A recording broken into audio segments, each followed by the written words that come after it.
The thin air bit at my cheeks as I climbed the final set of metal steps, the wind a low moan against the struts of the fire lookout tower. Below me, the forest stretched to the horizon, a sea of dark green broken only by the occasional glint of a distant river. There was something in it, an ancient stillness that pressed against the glass of the cabin, a feeling of being watched by the silent expanse, even at this height. Inside, the hum of the servers was a familiar comfort, a counterpoint to the wild silence outside. I pushed open the hatch, the metallic groan echoing briefly before I sealed it behind me. My eyes were locked on the primary display, a holographic projection of the cosmic microwave background, data streaming in from the Etherium, my pet name for the Deep Space Observatory array had spent the last decade building. Nothing, usually. Just the hiss of background radiation, the static of creation. But tonight, a flicker. A single, aberrant blip on the deep field spectrogram, nestled right in the heart of what we call the Great Nothing, a region of space so devoid of matter, it was practically a theoretical construct.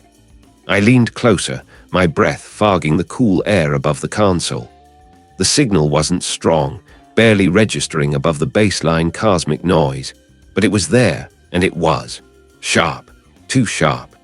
I adjusted the filters, running a quick diagnostic on the optical receivers. A tiny tremor of unease started to prickle the back of my neck. Surely it was a glitch. A stray particle, perhaps, impacting one of the Etherium's distant collectors. Or maybe a solar flare I hadn't accounted for, some burst of radio interference bouncing off the ionosphere. I ran a cross-check with the atmospheric monitors. Clear. The diagnostics came back clean. Everything was operating within nominal parameters. Still, the blip persisted. Not a steady hum, nor a rhythmic pulse, but a complex, jagged signature that defied categorization. It felt like a language, a pattern of peaks and troughs that shifted and reformed, never repeating. I'd seen cosmic noise before, the chaotic white sound of the universe, but this was different. This had structure. It had intention. My fingers hovered over the console, inputting commands to isolate the frequency. The Etherium, my masterpiece of precision engineering, had never thrown me such a curveball. It was designed to eliminate anomalies, to filter out the meaningless chatter of the cosmos. The signal solidified, a thin, wavering line on the spectral analysis. It wasn't just a blip anymore. It was an intricate tapestry of frequencies, weaving in and out of each other with a terrifying elegance. And it was non-repeating. Every oscillation was unique, every spike a fresh revelation. It was impassably ancient, the redshift calculations indicating an origin so far back in cosmic time that it predated the formation of most galaxies. And it was complex, far more complex than any known natural astrophysical phenomenon. My initial dismissal started to fray at the edges. This wasn't equipment malfunction. This wasn't cosmic noise. My mind, trained for years to find logical explanations, struggled to reconcile what my instruments were showing me. It contained nothing, so how could it transmit a signal of such exquisite, impassable detail? It wasn't the temperature in the cabin. It was the vastness of the space outside, suddenly feeling less empty and more watchful. I rubbed my hands together, a nervous habit. This signal wasn't just a data point. It was an insult to everything I understood about the universe. For a long moment, I considered deleting the log, attributing it to an unknown error, burying it under layers of other data. It would be easier. It would maintain the comfortable order of my scientific world. But a nagging curiosity, a relentless itch deep in my mind, wouldn't let me. It was the same impulse that had driven me to build the Etherium in the first place, to peer into the unknown. I leaned forward, my face reflected faintly in the monitor, a ghost in the control room. My breath hitched. The signal's complexity seemed to deepen, as if responding to my attention. I could almost feel a pressure in my ears, a phantom vibration. It felt deliberate. With a deep, shaky breath, I typed a command. The system logged the anomaly, time-stamped it, and queued it for further, more intensive analysis. My hand trembled slightly as I initiated a continuous recording loop. What exactly had I just committed to observing? The cold wind still bit at my cheeks. but the chill that truly settled into my bones had nothing to do with the night air. I stood on the platform of the fire lookout tower, the forest stretching to the horizon below, a dark, undulating blanket. My fingers, numb despite the gloves, clutched the railing. There was something in it. Not in the forest, not in the familiar world around me, but in the signal data humming silently in my portable receiver. It had drawn me out here, away from the hum of the observatory, away from the casual questions of my colleagues. Back in my small, cluttered office at the research facility, the glow of the monitors was the only light. The air tasted stale, thick with the scent of old paper and the faint ozone tang of electronics running hot. I'd been at it for hours, the initial scan of the void signal looping on the main screen. This was structured. My initial analysis, performed in a haze of caffeine and disbelief, had only scratched the surface. Now, with a clearer head, the patterns began to emerge, stark and unsettling. I watched the visual representation of the waveform. It wasn't a simple frequency modulation, nor a pulse code. It was a cascade of information, layer upon layer, each unfolding into another, more intricate design. Imagine a fractal, but one that wasn't mathematical, not governed by any equation I knew. It was organic in its complexity, yet utterly alien in its precision. My breath hitched in my throat. I leaned closer, my nose almost touching the cool glass of the display. The lines flowed, converged, then branched again, creating symmetries that shouldn't exist in a naturally occurring phenomenon. There was a rhythm to it, a deliberate cadence that hummed just beneath the threshold of conscious comprehension. My fingers hovered over the keyboard, reluctant to disrupt the flow, yet compelled to dig deeper. I ran a series of algorithms, custom-built tools designed to sift through astronomical data for anomalies. They choked on this. The programs, usually so robust, returned error messages, their logic loops collapsing under the sheer, unquantifiable strangeness of the input. It was like trying to measure the ocean with a teacup or dissect a dream with a scalpel. The signal defied categorization. It defied physics. Every known law of energy propagation, every principle of information theory I had ever studied, simply crumbled in its presence. Sweat pricked at my temples, despite the cool air of the room. This wasn't just a new discovery, it was a fundamental redefinition of what was possible. The signal wasn't transmitting information in any terrestrial sense. It was being information. It wasn't a language of words or symbols. It was a language of existence. A knock at my office door made me jump, my chair scraping loudly against the linoleum. "Raj, you in there? The director is asking about the preliminary report on the X-ray burst from Cygnus." It was a colleague, his voice muffled by the thick door. I ignored him. The Cygnus burst felt distant, trivial, like a child's toy rocket compared to the silent, impossible starship I was now studying. Days bled into nights. The office became my world. The taste of instant coffee grew bitter, the cheap fluorescent lights above buzzing a constant, irritating counterpoint to the silent hum of the signal data. I stopped answering my phone. Emails piled up unread. The few times I did venture out for food, the sunlight felt harsh, the chatter of others a discordant cacophony. Their concerns about grants, about journal submissions, about the latest departmental politics seemed absurd. How could they care about such trivialities when this was out there? The signal was demanding. It wasn't just data to be processed. It felt like a presence to be understood. I started sleeping on a cot tucked into the corner of the office, waking often in the dead hours, my mind still wrestling with the incomprehensible patterns. My dreams were vivid, fragmented visions of impossible geometries and vast, silent spaces. I'd wake with a gasp, the memory of an unseen pressure heavy on my chest, only to find the signal still flowing across my screens, unwavering, waiting. One evening, deep in the analysis, I noticed a subtle periodicity within the chaos. Not a simple repetition, but a complex, evolving cycle. It was like watching a vast, intricate clockwork mechanism, but where the gears themselves were shifting in shape and function with every turn. This wasn't random. This was a deliberate design. a signature of something utterly beyond human comprehension. It was a communication, yes, but one not intended for ears or eyes, not meant to be passed by our limited senses. It was meant to seep into the very foundations of understanding. This wasn't just intelligence. This was ancient intelligence, older than stars, older than galaxies, waiting for what? And why had it chosen me, to finally hear its impassable song? What was it trying to tell me? Or more terrifyingly, what was it trying to do? My fingers, numb despite the gloves, clutched the rail, the metal a conduit for the vibration that now seemed to hum through everything. It wasn't just the wind turbine on the distant ridge or the low thrum of the generator keeping my equipment alive. This was something else, a resonance that felt internal, yet utterly alien. I had spent the last 2 days practically living up here.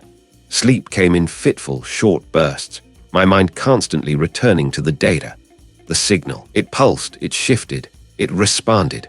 Or perhaps I was simply projecting meaning onto random fluctuations. But the patterns were too intricate, too deliberate. The small, portable radio I'd brought up for weather reports, usually reliable, had started to crackle with static even on clear bands.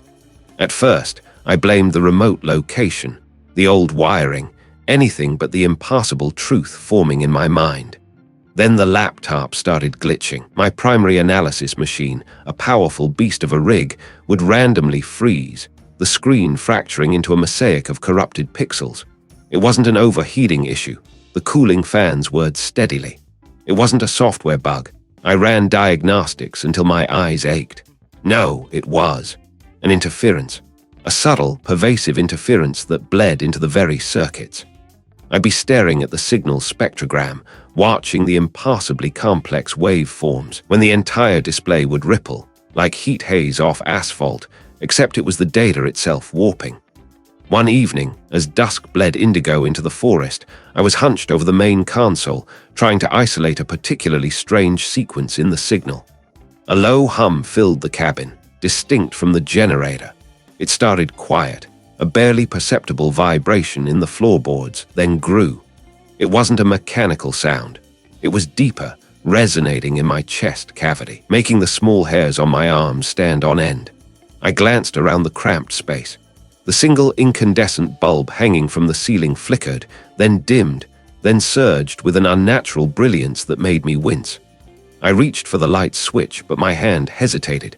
The light wasn't just flickering. Its color was shifting, from a warm yellow to a cold, sterile blue, then back again, faster and faster. My breath hitched. I closed my eyes, pressing the heels of my hands into my sockets. When I opened them, the light was steady, yellow again. The hum was gone. Had I imagined it? The fatigue was immense. The isolation was getting to me, surely. But the laptop screen still showed the telltale ripples, like water disturbed by an unseen stone. The forest sounds, too, began to change. The usual chorus of crickets and nocturnal birds, the rustle of leaves, the distant hoot of an owl, they were still there, but subtly altered. Sometimes, the cicadas would drone in an unnaturally synchronized rhythm, a pulsing chorus that felt less like insects and more like a vast, organic machine. Not words, not exactly, but a suggestion of language, a sibilant hiss that seemed to curl around the tower, just beyond the glass. I'd lean closer to the pane, straining to hear, but the moment I focused, it would dissipate, leaving only the mundane sigh of the breeze. I started seeing things, too, fleeting glimpses, a shimmer in my peripheral vision, just at the edge of the tree line, like heat rising from nothing. When I turned my head, it was gone, just trees. My eyes were playing tricks on me, the lack of sleep, the constant hum of the signal in my headphones. I needed to ground myself, find something tangible. My determination, though frayed, still burned. If this was real, if I wasn't losing my mind, then there had to be some precedent. Something, somewhere in the vast, dusty archives of human knowledge that spoke of such things. I couldn't rely on modern astrophysics. It had no framework for this. I needed to go deeper, older. I drove down the winding mountain road, the familiar roar of my truck a comforting anchor in the disquiet. My destination was the regional university library, a place I usually only visited for obscure journal articles. This time, I headed straight for the restricted access section, the one housing ancient texts and forgotten tomes. The librarian, a stern but kindly woman who knew me by sight, raised an eyebrow at my request for the pre-modern cosmology and occult history shelf. The air in that section was thick with the scent of aged paper and forgotten dust. Rows of leather-bound books, their titles faded, lined the shelves. I pulled out volume after volume, skimming their brittle pages. My fingers grew grimy. I found texts on forgotten stellar alignments, on constellations that no longer existed, on celestial spheres populated by entities described with terrifying reverence. Most of it was superstitious nonsense, the imaginings of frightened minds. Where the slumbering ones dreamed in black, unfathomable depths, their thoughts like ripples upon the fabric of being. And spoke of adherents who experienced visions of impossible geometry, and the dissolution of self into the vast, indifferent breath of eternity. My hands trembled as I carefully turned the fragile pages. The descriptions were too vivid, too specific, to be mere coincidence. The feeling of the signal, the way it resonated in my core, the fleeting visions, it all echoed the ravings of these ancient texts. These weren't just stories, they were warnings, warnings that humanity had chosen to forget, to categorize as madness or myth. I closed the final book, a heavy, leather-bound volume with no discernible title, only a strange, geometric symbol embossed on its cover. My reflection in the library window showed a man with wild eyes, a shadow of the rational scientist I had been a week ago. Outside, the streetlights seemed to pulse, their rhythmic flicker an unnerving counterpoint to the thrumming in my own skull. What were these texts truly describing? The ancient texts lay scattered across my desk, their brittle pages a testament to forgotten fears. I had tried to dismiss them, to categorize them as mere historical curiosities, a collection of superstitious ramblings from cultures long vanished. My rational mind, honed by years of astrophysics, demanded a logical explanation for the signal, for its impassably complex patterns. But the descriptions in those volumes, they were too precise, too chillingly familiar. The way the signal resonated, not just in the instruments, but in the deepest parts of my own being, felt like a perverse echo of their archaic warnings. That night, the dreams began. They weren't like any dreams I'd ever experienced. They didn't have the hazy, disjointed quality of normal sleep. These were vivid, almost hyperreal, yet utterly alien. I found myself in spaces that defied Euclidean geometry, structures that shifted and folded in on themselves with a sickening fluidity. Walls weren't walls, they were surfaces that bent and merged, creating impassable angles and infinite corridors that stretched into a lightless void.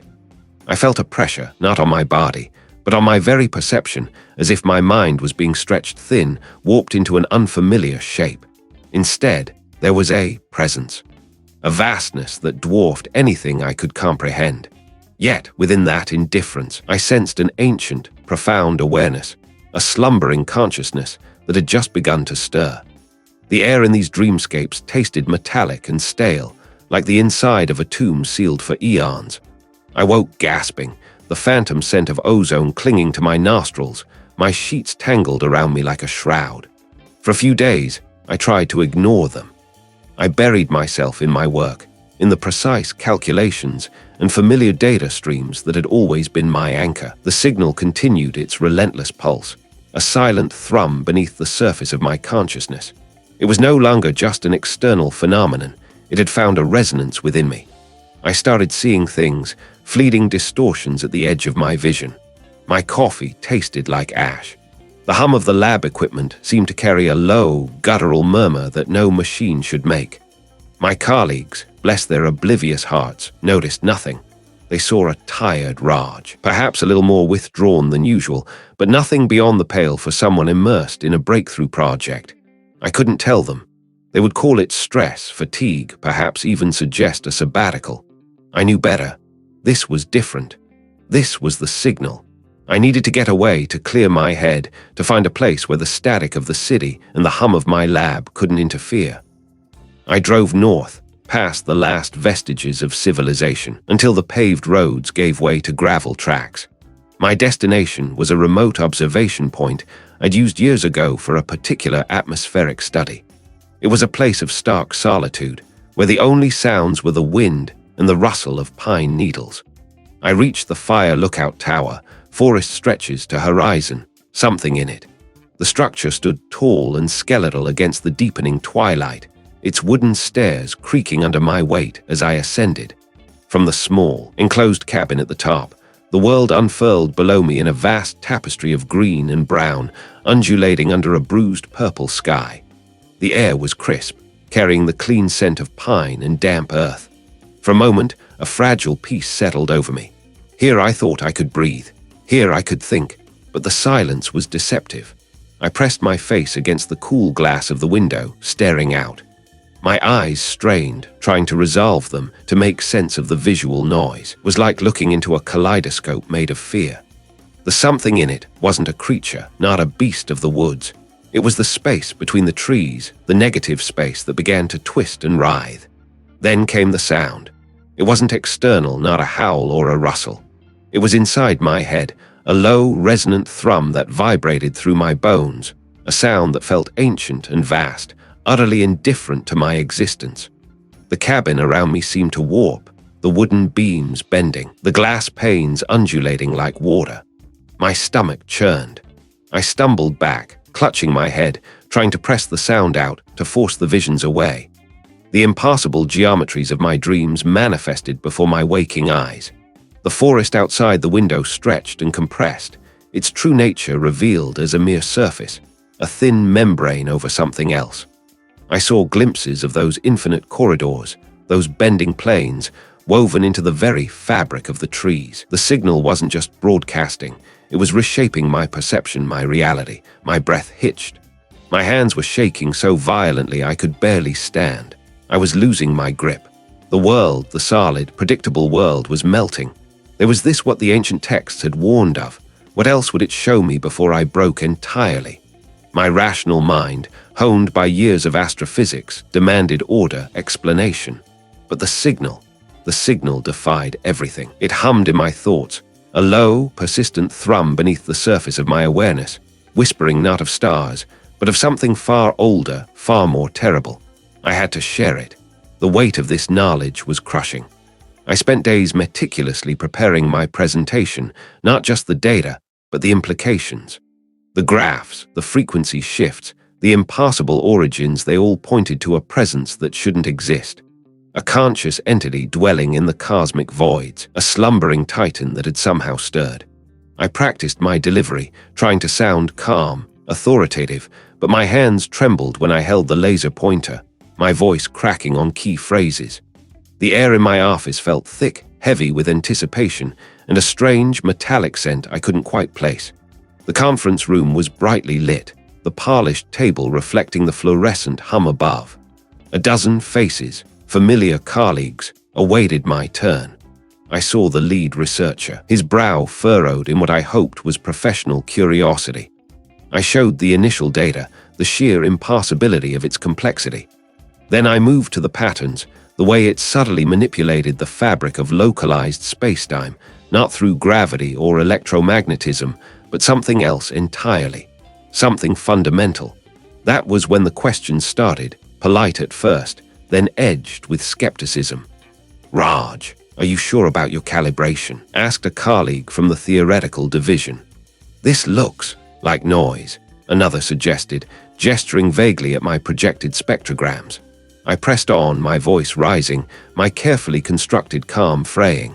I saw eyes darting between me and the lead researcher. My palms sweated, slick against the cool plastic of the pointer. "Raj," the lead researcher finally interrupted, his voice even, but with an underlying steel that cut through my frantic explanation. "I think we've seen enough. Your work has always been imaginative. But this," he paused, his gaze sweeping over the screen, then back to me, "this is unsubstantiated. I suggest you take some time, perhaps a sabbatical." His words hung in the air, a bell tolling my professional demise. The room grew silent, a heavy quiet that tasted of dust and unspoken judgment. My throat tightened. They didn't understand. They couldn't understand. The truth was too vast, too consuming. My emails went unanswered. My calls were diverted. The door to my lab, once always ajar, now felt like a barrier. My access to the primary observation data was quietly rescinded. I was an anomaly myself now, a pariah. I needed to escape, to think, to find a place where the signal's hum wouldn't be drowned out by the mundane drone of human dismissal. I found myself driving, the city lights shrinking in my rearview mirror until only the vast, star-strewn canvas of the night sky remained above me. My destination was a remote fire lookout tower, a relic of an older time, perched precariously on a rocky outcrop. The climb up the winding, creaking stairs was a struggle, each step echoing in the stillness. When I reached the top, the panoramic view stole my breath, and in it something stirred. Not visibly, not overtly, but a deep, primal sense of movement, a shifting of unseen mass beneath the canopy. I felt it, a faint vibration in the wooden floorboards, or perhaps just in my own bones. I set up my makeshift workspace, spreading the ancient texts across the worn, scratched table. The signal data played on a small, portable device, its low, rhythmic pulse a counterpoint to the rustling leaves outside. A subtle shift in reality, a song without sound. I cross-referenced it with another text, a crumbling scroll depicting strange, geometric patterns. And then I saw it, a symbol half hidden in the intricate knotwork of an illustration, almost identical to a recurring motif in the signal's complex waveform, a spiraling, fractal design that seemed to consume itself. My breath hitched. The something in it felt closer now, a vast, patient presence. The signal's hum intensified in my mind, a chorus of silent voices. The texts weren't just metaphors, they were warnings, they were history. And this ancient, impassable entity wasn't merely out there. It was here. But what did it want? And why was it only now, after eons of slumber, finally reaching out? My rational mind, honed by years of astrophysics, demanded order. It demanded empirical evidence, repeatable experiments, equations that balanced. But the signal, that impassable whisper from the void, defied every principle I held sacred. It hummed in my thoughts, a low thrumming beneath the surface of my consciousness, even when I wasn't actively listening. And the ancient texts scattered across my desk, they no longer felt like mere historical curiosities. Their brittle pages, their forgotten fears, they felt resonant, like discordant notes in a symphony I was only just beginning to perceive. The lab, once my sanctuary, had become a cage of logic.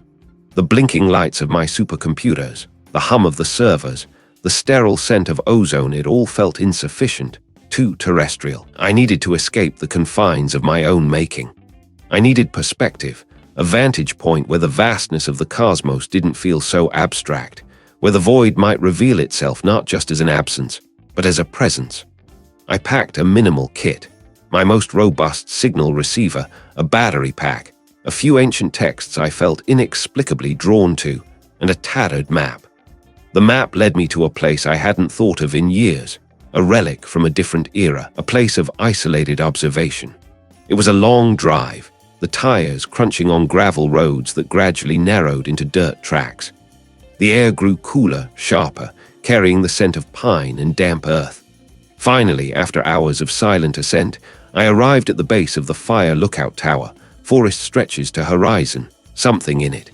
It stood stark against the fading afternoon light, a skeletal structure of weathered timber and rusted steel reaching for the sky. The wind, a constant companion up here, whistled through its girders. I began the climb, each step on the metal grates echoing in the stillness, carrying me higher above the dense canopy. There was a profound quiet up here, broken only by the wind and the distant cry of an unseen bird. This was it. This was the isolation I craved. The small cabin at the top was Spartan, a narrow cot, a dusty stove, and a panoramic view that stole my breath. I set up my equipment, the familiar click and hum of my receiver a comforting counterpoint to the wild emptiness outside. I connected it to a small parabolic dish I'd brought, angled it carefully towards the segment of sky where the signal originated. I had been trying to translate it, to find patterns in its intricate structure that mirrored human language, mathematics, or even biological sequences. A fool's errand, I now realized. The ancient texts, with their strange symbols and cyclical narratives of creation and destruction, had begun to shift my thinking. I wasn't looking for a language. I was looking for a key. I opened one of the more obscure texts, a collection of fragmented myths from a culture that worshipped the great slumberers. My fingers traced a recurring symbol, a convoluted knot of lines that seemed to devour itself. It had always struck me as an abstract artistic flourish. But now, looking at the signal's waveform, a tremor ran through me. There, embedded within the chaotic static, was a fractal pattern, an impassable echo of that ancient symbol. Not an exact match, but a conceptual one, an underlying structure. My breath hitched. I felt a prickle on my skin, a sudden awareness of the thinness of the air around me. What if the ancients hadn't just described these things, but had perceived them? What if their myths were not metaphors, but poorly rendered transmissions? With trembling fingers, I began to input the symbolic structure from the text into my analysis program, not as data to be processed, but as a filter, a conceptual lens. I bypassed all my previous linguistic algorithms, all my attempts at finding terrestrial analogues. This was a leap of faith, a desperate, intuitive gamble. The program word, processing the ancient symbol against the impassable complexity of the signal. The screen, usually a kaleidoscope of data, flickered. My heart hammered against my ribs. Had I crashed it? Had I broken something fundamental? Then the screen pulsed with a faint, deep blue light, not from the display itself, but from within it, as if the device had become a window to something else. The hum of the receiver deepened, vibrating through the floorboards, up into my very bones. My vision blurred. A pressure built behind my eyes, a feeling like liquid being poured into my skull. It wasn't sound, but something akin to a frequency, a resonance that bypassed my ears entirely, directly impacting my mind. The concepts weren't translated words. They were raw, unfiltered information, downloaded directly into my consciousness. Vastness. Not the vastness of space I knew, but a crushing, indifferent scale that rendered galaxies into mere specks of dust and stars into ephemeral sparks. My entire understanding of the cosmos, built on decades of study, shattered. It was a universe not of elegant laws and predictable physics, but of immense, unknowable forces operating on timescales beyond comprehension. Indifference. We were nothing. Our sun, our planet, our brief, frantic existence, it was less than a momentary flicker to the true, slumbering entities that permeated this cosmic tapestry. They were not malicious. They were simply there. Ancient. Awake, perhaps, in ways we could not fathom, or asleep in a slumber so deep it encompassed eons. Their awareness, if it existed, was directed elsewhere, towards processes and realities so alien they made my very brain ache to grasp them. We were not special. We were not central. We were a brief, accidental dream within a cosmos that had no need of us, a universe that would continue its unthinkable cycles long after our very memory had been scoured clean. My breath caught in my throat. My hands clenched, my grip tight. A wave of nausea washed over me, a physical manifestation of the absolute insignificance that had just been imprinted upon my soul. I felt small, utterly, terrifyingly small. I looked out the window at the endless expanse of the forest below, stretching to the horizon. The trees, once a comforting blanket of green, now seemed like grasping fingers, reaching into the gloom. The vastness wasn't just above me anymore. It was all around me, in the silent depths of the woods, in the very air I breathed. What other truths lay hidden, slumbering, just beyond the edge of our perception? What had I truly awakened by listening? It hummed in my thoughts, a low thrumming beneath the surface, a constant, insidious presence that had begun to retune my very perception. Sleep had become a forgotten luxury, a concept from a different lifetime. My nights blurred into an endless loop of staring at screens, deciphering the impossible patterns, or simply lying awake, listening to the static hum that wasn't static at all. It was the signal, resonating somewhere deep within the structure of my skull. My eyelids felt perpetually heavy, gritty, as if fine sand had settled beneath them. When I did manage to drift into a shallow, feverish doze, it was not rest. Instead, fragmented images, not memories but impressions of vast, silent spaces and geometries that warped the mind, flickered behind my eyes. I'd wake up gasping, the taste of something ancient and metallic in my mouth, the phantom pressure of immense cold on my skin. The mirror became an unwelcome critic. My face, once merely tired, had transformed. The skin stretched taut across my cheekbones, giving my face an angular, almost skeletal appearance. My hair, usually meticulous, hung in lank strands, neglected. The man staring back wasn't Raj, not entirely. He was a vessel, an antenna, vibrating with an alien frequency. Conversations with my colleagues became exercises in polite disengagement. Their mundane worries grant applications, equipment malfunctions. The office coffee machine sounded like distant, meaningless chatter. Their voices seemed to arrive a fraction of a second late, their expressions subtly out of sync with their words.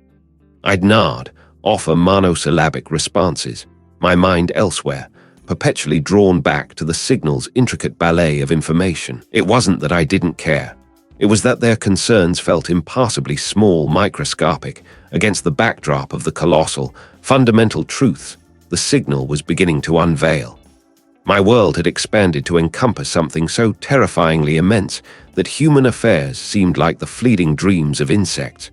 Then came the distortions. They started subtly, like glitches in the fabric of sight. A straight line, the edge of my desk, would momentarily ripple, as if viewed through heat haze, only to snap back into rigid order. The color of the wall, a pale institutional beige, would sometimes shift, a fleeting, almost imperceptible tint of something else, something not found on any spectrum I knew, before reverting. I'd blink, rub my eyes, convinced it was merely fatigue, the byproduct of my sleepless nights. But the occurrences grew more frequent, more pronounced. The white text, the complex symbols I'd spent weeks charting, pulsed with a faint, internal luminescence. The room itself felt like it was breathing around me, the air thick and viscous, pressing in. I could almost hear it, a low, guttural murmur that was not sound but presence. I needed to see further, to be alone with this growing shift in my reality. The city, with its artificial lights and constant clamor, felt like a shroud. I found myself driving, drawn by an impulse I couldn't articulate, deeper into the wilderness, until I reached the base of a fire lookout tower. The idea of its isolation, its panoramic view, called to me with a strange urgency. Climbing the metal stairs, each clang echoing in the stillness, felt like an ascent into another dimension. The air grew thinner, sharper, carrying the scent of pine needles and damp earth. When I finally reached the small cabin at the top, the world unfurled beneath me in an overwhelming panorama. And there, amongst the endless trees, something in it caught my eye. It was an impression, a subtle wrongness in the pattern of the foliage, a place where the greens seemed to deepen to an impassable, suffocating black, where the uniform flow of the canopy seemed to buckle inward. It was like a flaw in a perfect painting, a tear in reality itself. My eyes, no longer just tired, but now perceiving beyond the veil, saw it clearly. The air above that particular patch of forest shimmered, not with heat, but with an unseen energy, a silent vibration. I pressed my face against the cold glass of the lookout cabin, my breath fogging the pain. The distortion pulsed, a slow, rhythmic beat that mirrored the thrumming in my skull. The something in it wasn't just a visual trick of the light or my deteriorating mind. What truth was the signal preparing me to witness, and what would be left of me once I understood? The low thrumming that had taken root beneath my thoughts had ceased to be a mere vibration. It had become a current, pulling at the very fibers of my awareness. It hummed in my thoughts, a low thrumming beneath the surface, yes, but now it felt like a silent, persistent question. I'd spent weeks in the cramped confines of my lab, surrounded by monitors that displayed meaningless static, trying to filter out the noise, trying to find the source. But the source wasn't a point in space, not in any conventional sense. It was everywhere, yet nowhere. It was a pressure behind my eyes, a phantom ache in my teeth. The hum wasn't just an observation anymore, it was an invitation, a beckoning. The realization hit me one pre-dawn morning, staring at a blank screen, the coffee cold in my mug. The signal wasn't just existing, it was reaching. It wasn't passive. It was a conscious query, an outstretched tendril of something utterly alien, seeking a reciprocal touch. This wasn't merely data to be analyzed. It was a dialogue waiting to begin, and I was the only one listening. The urgency to respond became an unbearable weight. My sleep fractured into nightmares of infinite, geometric patterns that shifted and reformed with impassable logic. My appetite vanished. All that remained was the gnawing need to amplify this connection, to tear down the last vestiges of the observational barrier between myself and whatever lay beyond the veil of known reality. To understand, even if understanding meant shattering my own mind. I packed a bare minimum: a satellite phone, dried food, my ancient, well-worn binoculars, and a few lengths of thick, insulated cabling I'd salvaged from defunct equipment. I needed isolation, a place where the static of human civilization couldn't interfere with the delicate, impassable frequencies I sought. My destination was miles from anything, a relic of a bygone era. The drive itself was a blur of gravel roads and winding ascents. Finally, the truck bounced to a halt. Before me stood the fire lookout tower, a skeletal structure of weathered timber and rusted metal piercing the canopy of ancient pines. I climbed the rickety stairs, each groan of wood a protest against my presence. The small cabin at the top was Spartan, a narrow cart, a dusty table, a few empty shelves. But the view was breathtaking and terrifying. The forest stretches to horizon, something in it. From this height, the endless green undulated like a vast, living carpet, broken only by distant, hazy mountain peaks. But there, far to the east, where the trees thickened into an impenetrable wall, was a patch that seemed wrong. It was an absence of motion, a peculiar stillness that defied the gentle sway of the other pines in the breeze. My eyes strained, but there was nothing concrete to latch onto, only that profound, unsettling quiet, a patch of the world holding its breath. I spent the next few days preparing my makeshift chamber. It wasn't about technology, not really. It was about creating an environment of extreme sensory deprivation and focused intent. I draped thick, black tarpaulins over the windows, blocking out every sliver of light. I sealed the door with blankets, muffling the wind's mournful howl. The air grew heavy, still. I arranged a chair in the center of the room, facing nothing. My amplification method was crude, born of desperation and a desperate, half-formed theory that the human brain, unburdened by external stimuli, could attune itself to frequencies beyond the normal spectrum. I connected the insulated cables to a crude, copper coil I'd fashioned, which I then wrapped around my head, tight enough to press, but not hurt. It was a symbolic gesture as much as a practical one, physical representation of my intent to bridge the gap. The first attempt was a dizzying failure. The silence was oppressive, broken only by the frantic thump of my own heart. Minutes stretched into hours. My mind, deprived of external anchors, began to fray. Shapes danced behind my eyelids, not the geometric patterns of my nightmares, but indistinct blurs, like smudges on a dirty window pane. A profound nausea welled up from my gut. I ripped the coil off, gasping, scrambling for the makeshift door, tearing away the blankets to let in the blessed, if muted light of the late afternoon. The familiar world, however, faded, rushed back in, grounding me, pulling me from the brink. I lay on the cart, shivering, sweat plastering my hair to my forehead. My head throbbed. This wasn't working. It was only driving me mad. The next day, I started again. This time, I added another element.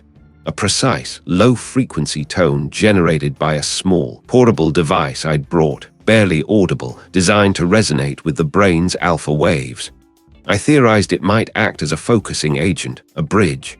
The copper coil was back on my head. I focused on the hum in my mind, the signal that had never truly left, not since I first detected it. This time, the falling sensation was different. It wasn't chaotic. It was controlled, a steady descent. The nausea was still there, but muted, a distant echo. The geometric patterns returned, but sharper, clearer, forming intricate, impassable structures that defied Euclidean geometry. They weren't just patterns, they were ideas, concepts too vast and ancient for my mind to grasp, yet I felt them, their immense weight pressing down. And then the hum intensified. It wasn't in my ears, but in my bones, in the very marrow. It pulsed, a rhythmic beat that matched my frantic heart. Not into light, but into something else. a profound, endless presence. It wasn't visual, not truly. It was a sensation of immense scale, of depths I couldn't fathom, of a mind so vast it encompassed universes. I felt a probe, not physical, but a mental tendril reaching, touching. It wasn't gentle. It was an indifferent exploration, like a cosmic hand sifting through sand, and I was but a single grain. A shiver racked my body, but I couldn't move. My muscles were locked, rigid. My breath hitched. Then a thought, not mine, not in words, but in pure, unfiltered concept, flooded my consciousness. It wasn't a message for me. It was an awakening through me. I was not an observer. I was a conduit, a gate. And the call, I tore the coil off, screaming, a raw animal sound that ripped from my throat. Had I truly made contact, or had I merely opened a door within myself to something that had always been there, waiting? It demanded empirical evidence, repeatable experiments, equations that bound the universe into neat, predictable boxes. But the low thrumming that had taken root beneath my thoughts had ceased to be a mere vibration. It had become a current, pulling at the very fibers of my awareness, and it was dissolving the edges of those boxes. The current pulsed, a deep, resonant hum that seemed to emanate not from my ears, but from the very marrow of my bones. It was a frequency I could feel, a pressure building behind my eyes, a cold thrumming against my teeth. I found myself in the fire lookout tower, the forest stretching to the horizon, something in it, a vast green tapestry that seemed to breathe with an impossible slowness. I didn't remember climbing the 100-yard steps, didn't recall the drive out here, away from the blinking lights of the observatory. Yet here I was, my hands gripping the cold metal railing of the observation deck, grip tight. The air was thin, sharp with the scent of pine, and something else, something metallic and distant, like ozone after a lightning strike that never quite arrived. The thrumming intensified, no longer a hum but a chorus of dissonant frequencies, each one pulling at a different nerve ending. My vision blurred, the distant tree line shimmering as if seen through rising heat. It felt as though the very air around me was thickening, becoming viscous, pressing in from all sides.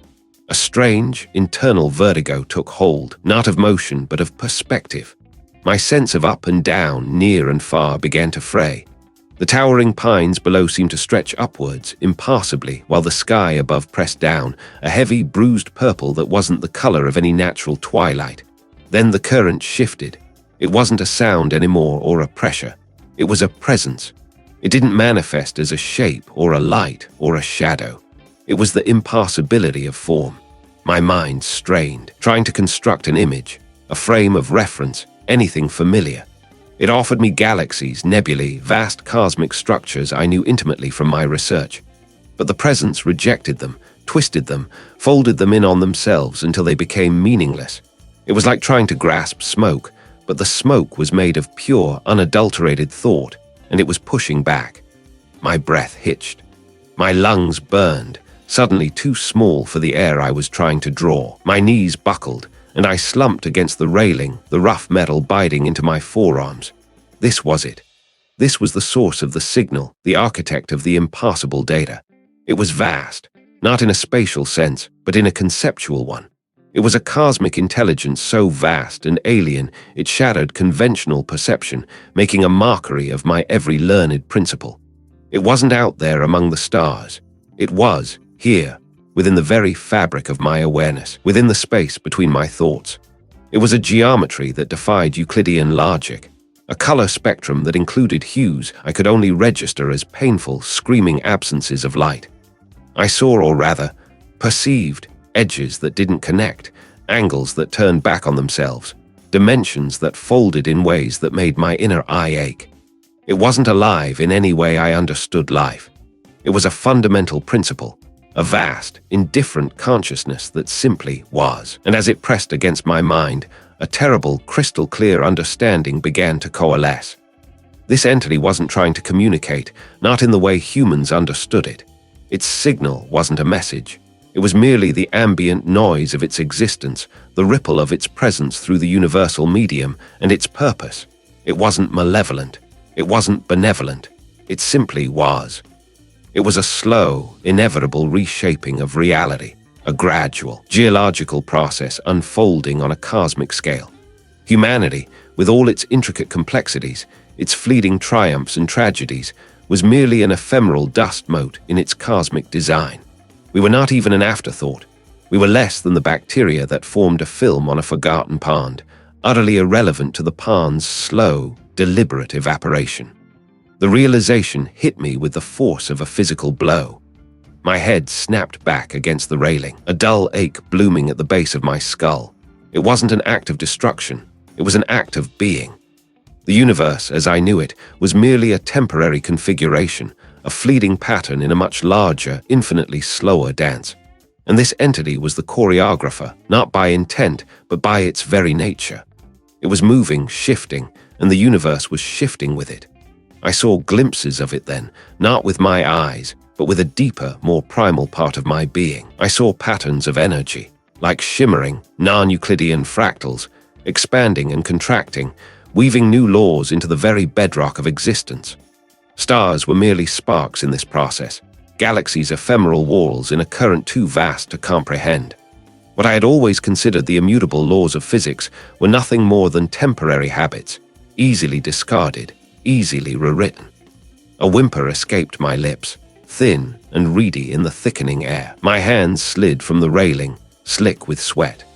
My legs gave out completely, and I crumpled to the floor of the lookout tower, my face pressed against the rough, splintered wood.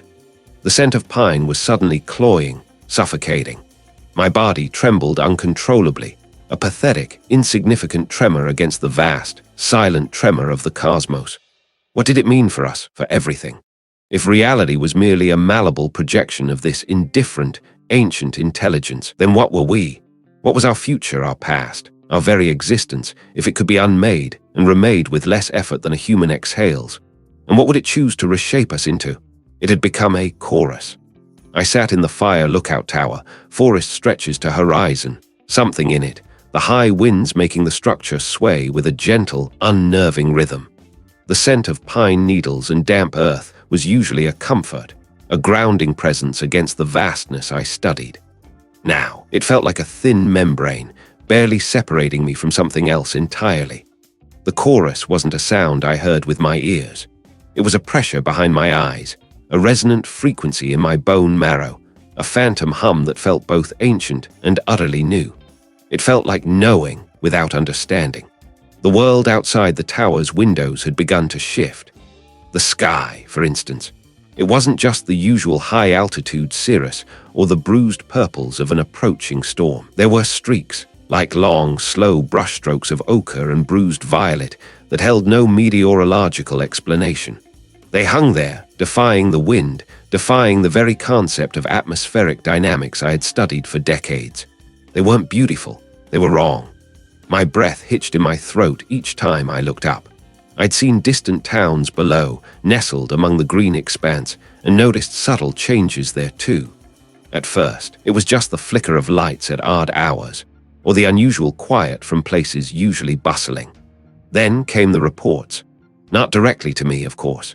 My only link to the outside world was a crackling radio, usually reserved for weather forecasts and fire alerts. But the chatter had changed. The ranger, a gruff man who usually spoke only in clipped sentences about fuel loads and wind directions, had started talking in hushed tones about the feeling. Not a feeling, but the feeling. A shared unease, a weight on the air.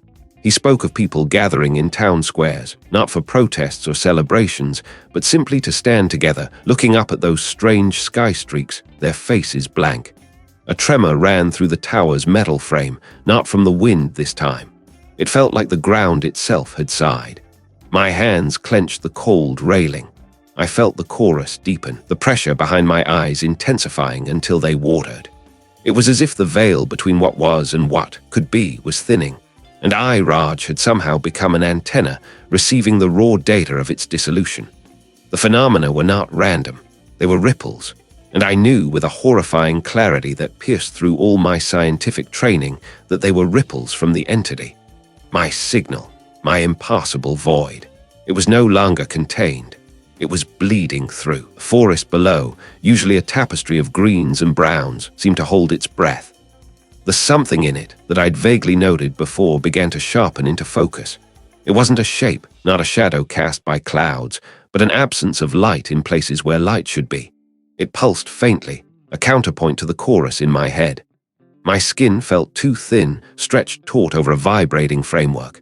The air grew heavy, tasting of ozone and something metallic, like old blood. I tried to focus on the logical, the quantifiable. Barometric pressure. No change. Temperature. Stable. Yet every cell in my body screamed that the world was fundamentally altering. The distant towns, those small clusters of humanity, felt less like havens and more like vulnerable outposts on the edge of a dissolving map. Were they feeling this chorus too, this deep, resonant hum that spoke of things too vast to comprehend? Or was I merely privileged to this particular horror? I watched a column of smoke rise from the distant west, not from a fire, but coiling unnaturally, impassably high, turning that same bruised violet as the sky streaks. It didn't disperse. What was it trying to touch? It had become a presence, a vast, silent hum that resonated not just in my skull, but in the very marrow of my bones. A deep, pervasive chord struck across the impassable distances of existence. It felt less like a sound, and more like a fundamental alteration of the air I breathed, the ground I stood on. I found myself in the fire lookout tower, forest stretches to horizon, something in it. The ascent had been a blur, driven by an instinct I couldn't articulate, a pull towards high ground, towards an unobstructed view. The climb up the narrow, creaking metal stairs had left me breathless, my lungs burning, but the cold, thin air at the top was a sharp, welcome slap. My fingers, still trembling from the effort, and something else entirely, gripped the cool railing of the observation deck. Below me, the verdant canopy stretched endlessly, an ocean of green punctuated by the dark spines of distant mountains. The air smelled of pine and damp earth, a comforting, familiar scent that felt increasingly alien, as if clinging to a memory of what the world used to be.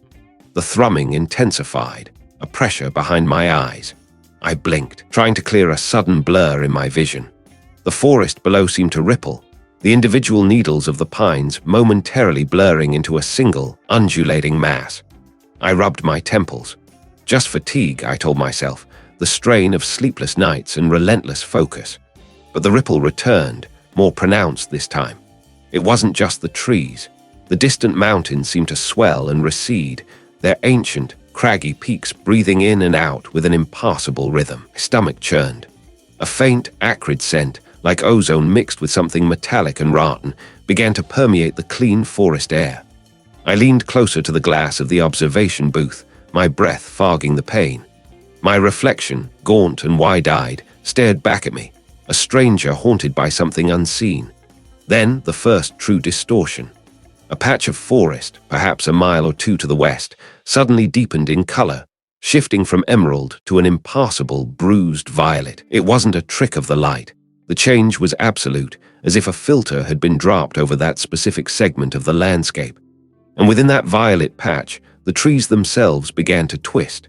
Their trunks, once straight and proud, bent into sharp, unnatural angles, like broken limbs. Branches interlocked in patterns that defied botanical logic, forming intricate, thorny geometries that pulsed faintly with the same violet hue. My breath hitched. My heart, which I'd convinced myself was merely tired, began to hammer against my ribs, a frantic drumbeat against the deep, resonant thrumming in my skull. This wasn't a hallucination. My eyes were wide open, staring at a reality that was visibly, undeniably wrong. The laws of perspective seemed to falter. The distorted patch of forest, though clearly distant, appeared simultaneously closer, larger, threatening to consume the entire vista. The thrumming shifted. It wasn't a single note anymore, but a chord, dissonant and vast, vibrating through the very structure of the fire lookout tower. The metal beneath my boots sang with it. The glass in the windows vibrated, a low, guttural moan. I could feel the subtle shift in the tower's balance, a minute sway that had nothing to do with the wind. Gravity felt, inconsistent. My hands clenched into fists, nails digging into my palms. This was it. It was manifesting. The presence was not merely observed, it was acting. The universe, which I had spent my life attempting to decode, was unraveling before my very eyes, not into chaos, but into an entirely new, terrifying order. This was the awakening, the true dawn of a reality I couldn't comprehend, let alone contain. And I, Raj, was here to witness its inception on Earth. The violet patch pulsed brighter. The impassable geometries within it grew, spreading like a fungal bloom. I saw shapes that defied Euclidean space, angles sharper than any blade, curves that folded back upon themselves without intersection. It was a visual language of madness, a silent scream etched into the landscape. And then, from the very heart of that warped forest, from the something in it, a single, impassably tall spire began to rise. It pierced the sky, a monument to an alien will, growing with a terrifying speed that marked the slow crawl of geology. My mouth was dry, my tongue thick. This wasn't some distant cosmic event. This was here, now, and it wasn't just the forest. I felt a subtle, pervasive shift in the quality of the light, the texture of the air, as if the very fabric of existence was being rewoven strand by invisible strand. There was this what humanity's collective consciousness was experiencing, a slow, agonizing unraveling, a quiet descent into a shared nightmare. I had no way of knowing, isolated in this tower, watching the world remade. But the thrumming, now a roar in my ears, felt vast enough to encompass all of us.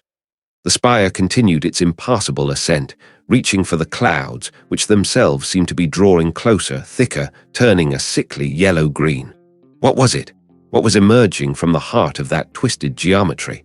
And what would happen when it finally touched the sky? It had become a voice. Not a voice of words, not in any language I knew, but a resonance, a pressure behind my eyes that translated into an impossible understanding. The world had begun to fray at the edges. My apartment, once a sanctuary of data and quiet contemplation, now felt like a stage set, thin and artificial. The hum had amplified. A constant, deep chord played on the very bones of my skull. It wasn't painful, not exactly, but it was insistent, reshaping my internal landscape. I found myself staring at the wall, seeing not plaster and paint, but faint, shifting patterns beneath the surface, like currents in an unseen ocean. My fingers twitched, a nervous energy that felt alien. I wasn't tired, but my body ached with a strange, profound weariness, as if I'd been running for days through a dreamscape. The compulsion began subtly, a quiet suggestion at first, then a tidal pull. I needed to go, somewhere high, somewhere isolated. The signal, the voice, whatever it was, seemed to emanate from a place beyond the urban sprawl, beyond the light pollution and the constant static of human endeavor. It called to a specific desolation, a particular kind of silence.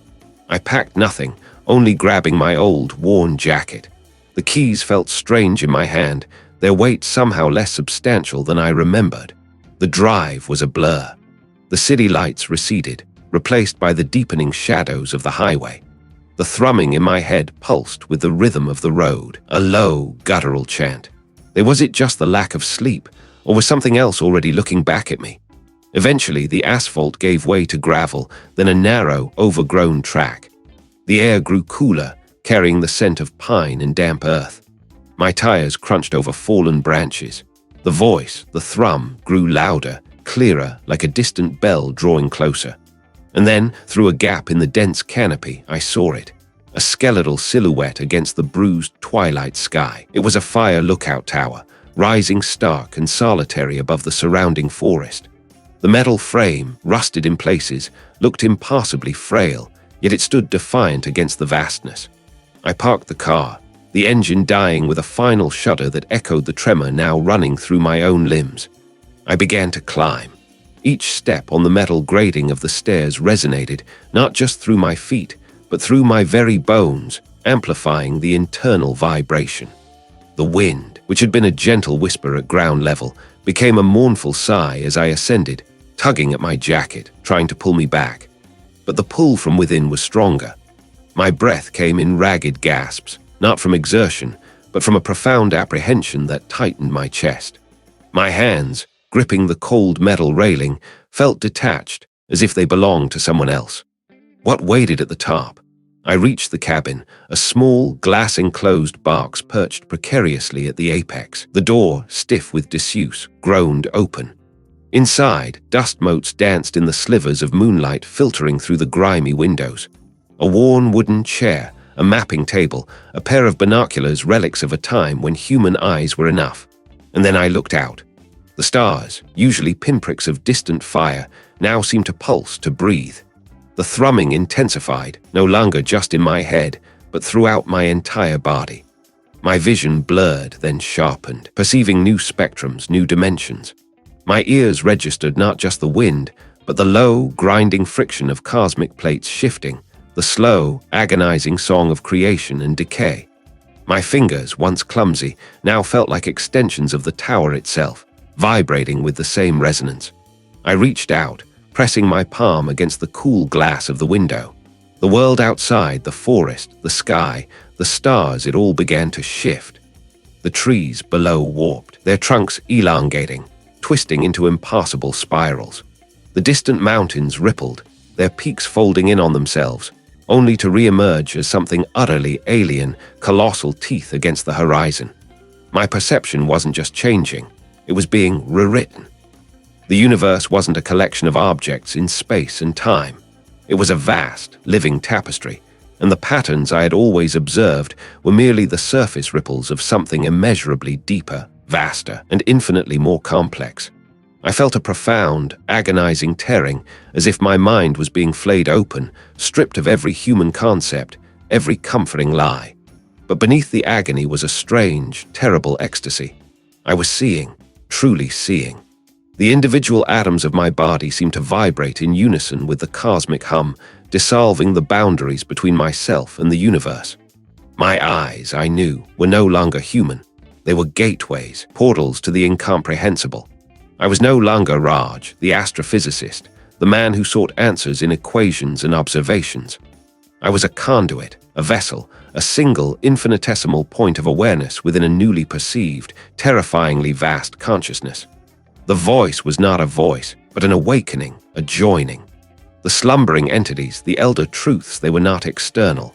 They were here, within me, within everything, and I was merely beginning to remember. What would I do with this terrible knowledge? Had become a presence. It wasn't a sound I heard with my ears anymore. It was a resonance that vibrated through my bones, through the very marrow, a deep, persistent hum that felt like the earth itself was clearing its throat. My thoughts, once a crisp, ordered procession of data and deduction, had begun to fray at the edges, dissolving into echoes of that pervasive thrum. Logic, my lifelong companion, felt like a tattered coat, no longer offering any warmth or protection against the encroaching chill. I found myself moving, not with purpose, but with an instinct as primal and undeniable as a migrating bird. The thrumming pulled me, a silent siren song, away from the familiar, away from the sterile glow of my monitors, out into the chill, pre-dawn air. The engine coughed to life with a sound that seemed terribly small, utterly lost beneath the growing, internal reverberation. The road signs, the sleepy houses, the occasional flash of an early morning streetlight, they all registered as distant, flat images, lacking dimension or relevance. I didn't consciously choose my destination, yet I knew where I was going. There was a pull, a magnetic north to this new, terrible compass in my mind. It led me higher, deeper into the mountains, away from any semblance of civilization. The paved road gave way to gravel, then to a rough, overgrown track. Branches scraped against the car's paint, a faint, protesting whine that I barely registered. I parked the car haphazardly, the engine still running, the thrumming now so loud in my head it drowned out even the sputtering idle.